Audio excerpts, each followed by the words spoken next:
Personal protective equipment, also known as PPE, is used to prevent the spread of infection from patient to patient, from patients to healthcare workers, or from healthcare workers to patients. It is vital to select the proper equipment and be able to apply and remove the equipment correctly. This is commonly referred to as donning and doffing.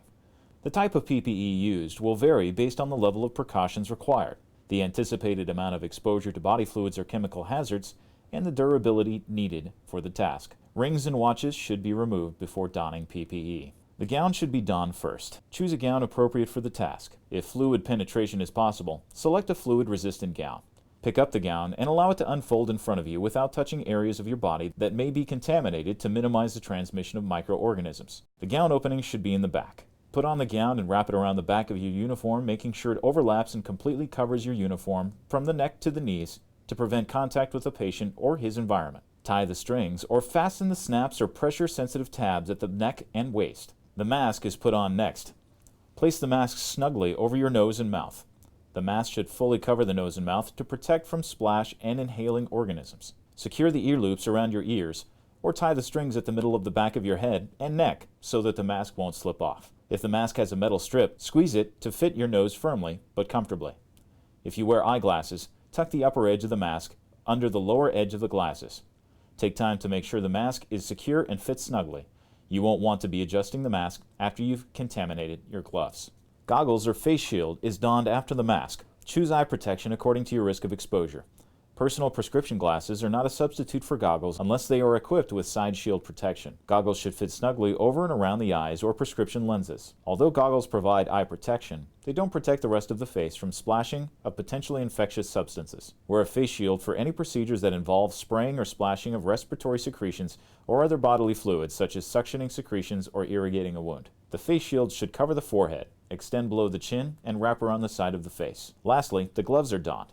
Always perform hand hygiene before putting on the gloves to avoid contaminating the gloves with microorganisms from your hand. Select gloves according to the type of anticipated work and your hand size to make sure they fit securely. Put on the gloves and pull them over the cuffs of your gown to cover the edges of the gown sleeves. This will provide a continuous barrier protection for your skin. Be aware that isolation garb loses its effectiveness when wet because moisture permits organisms to seep through the material. Change masks and gowns as soon as moisture is noticeable. Safe work practices to protect yourself and limit the spread of contamination include: keep your hands away from your face. Once gloves are contaminated, they become a means for spreading infectious materials to healthcare workers or environmental surfaces. Don't adjust your PPE with contaminated gloves on. Work from clean to dirty areas. Limit surfaces touched, including light switches, door and cabinet knobs. Change gloves when torn or heavily contaminated. Doffing.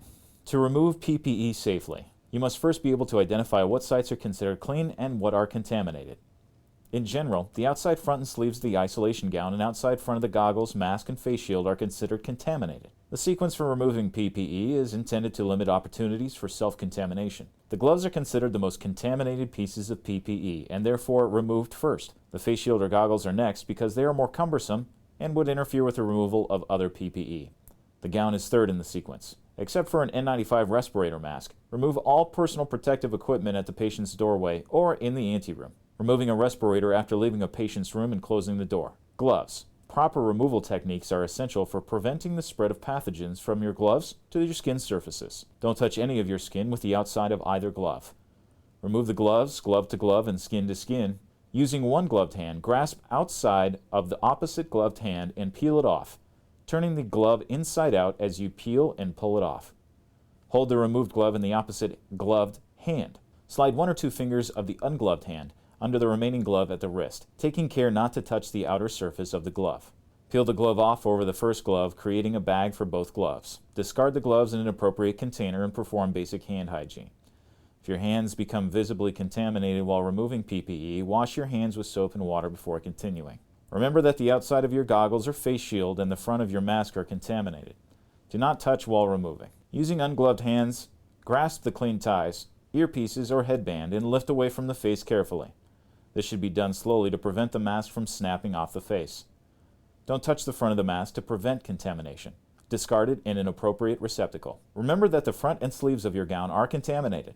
With ungloved hands, untie the waist ties and then the neck straps.